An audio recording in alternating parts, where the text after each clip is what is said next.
Sherwood Forest has long been associated with the legend of Robin Hood and his band of merry men. During the year of 2015-16, the overgrown landscape was restored, revealing Friar Tuck's Well and the famous meeting place with Robin Hood. An information board in Fountaindale chronicles the earliest surviving ballads of the Tudor period, Robin Hood and the Curtal Friar. Nottinghamshire folklore records Robin Hood and Friar Tuck meeting at Fountaindale. However, the original words of the ballad mention Fountains Abbey in Yorkshire. The friar's name came from a medieval outlaw, Robert Stafford, a chaplain from Sussex with Friar Tuck as his pseudonym. The ballad was performed in Tudor times during the May Games to celebrate the arrival of spring. Friar Tuck's Well is not shown on George Sanderson's map of 1835, 20 miles around Mansfield. By the 1885 edition of the Ordnance Survey map, though, the well had appeared. Fountaindale is in the central wood of medieval Sherwood Forest, located 1 mile away from roads in all directions. Historical recollections mention an ash tree falling onto the well during a storm in the 1950s, damaging the ornate iron railings. A tank held water that once cascaded down the steps, which were damaged and lost from view. The earliest record of Lyndhurst is being the site of a pagan shrine. Dwellers were responsible for digging a moat at Fountaindale to protect holy relics. In later years, a priest moved them for safeguarding against imminent Viking invasion, and they were lost forever. In medieval times, it was commonplace to see people such as nuns, hospitallers, friars, and renegades visiting small shrines which were set up in the forest.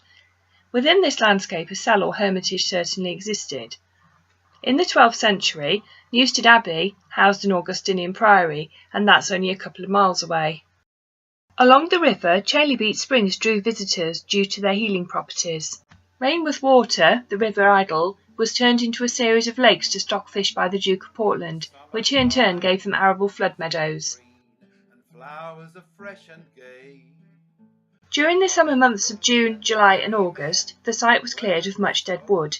Wildflowers bloomed and bulrushes grew.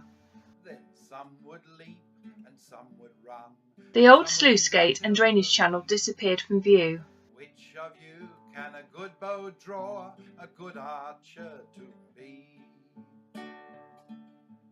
Which of you can kill a buck, or who can kill a doe? The top of the Chalybeate Spring was carpeted in flowers. Heart of Greece 500 foot in fro. Will Scadlock he killed a buck. By August, it looked as if autumn was on its way. Structures were starting to reappear and the bulrushes were in flower. 500 foot in fro. God's blessing on my heart, said Robin Hood, that has shot such a shot for me. I would ride my horse 100 miles to... The oak tree is associated with the legend of Robin Hood. The sluice gate had fallen into disrepair over the years and was replaced in the following spring.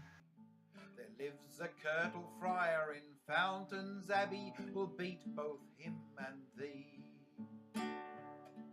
That Curtal Friar in Fountains... In this rubbish pile is an old way marker for the Robin Hood Way, showing the archer symbol on a Lincoln green background.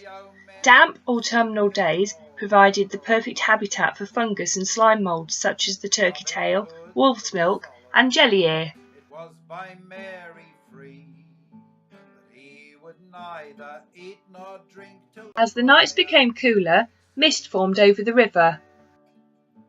Robin Hood, Bulrushes were in full flower. and on his head a cap of steel. Let's return to the legend of Friar Tuck's Well. Sir Walter Scott and Washington Irving both helped establish this space as a place.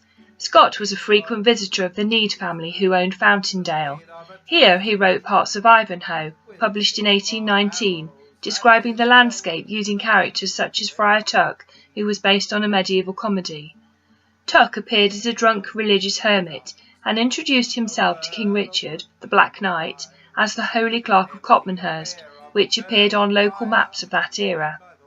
Irving's book, Abbotsford and Newstead Abbey, published in 1835, recounts travelling through landscape featuring names associated with Robin Hood and his merry men. Here was Fountaindale, where Robin Hood had his encounter with that stalwart shaveling Friar Tuck, who was a kind of St. Militant, alternatively wearing the casque and the cowl. Delving into local history, it seems that the Need family put boards on the trees in the wood to sell the story of Robin Hood and Friar Tuck. Who knows whether they named the well too? The friar took Robin Hood on his back. Deep water he did A forest road once ran through this area where the sheriff collected taxes for Robin Hood. Till he came at the other side. Lightly leapt Robin Hood off the friar's back. The friar said to him again, The story goes that Robin Hood found the friar sleeping by the river and woke him, asking him to cross with Robin on his back. Apparently halfway through, the friar turned round and a fight ensued until both men were exhausted and won mutual respect for each other. From this point on, Friar Tuck joined the band of merry men. Clearing work continued through the winter with the burning of rubbish piles. Robin Hood said to him again, carry me over this water, thou curtal friar, or it shall breed thy pain. Friar took Robin Hood on his back again, stepped up to the knee, till he came at the middle stream, neither good nor bad spake he.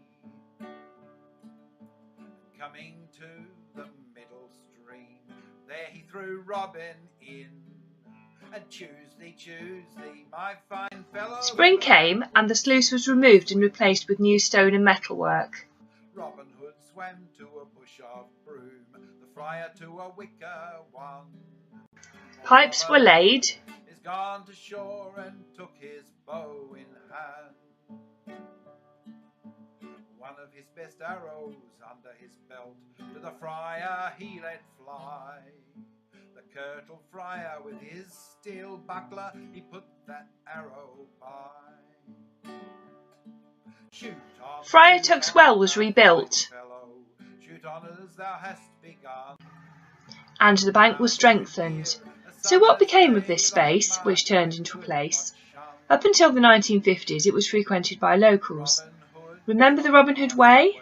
It was opened in 1985 following the Golden Jubilee of the Nottingham Wayfarers Rambling Club, initially covering 84 miles, and as it grew in popularity, more places were added, giving it a total length of 105 miles.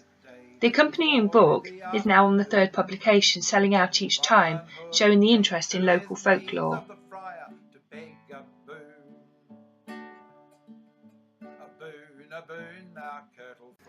So here we leave the Old Forest Road, knowing that there is some truth in the legend of Friar Tuck.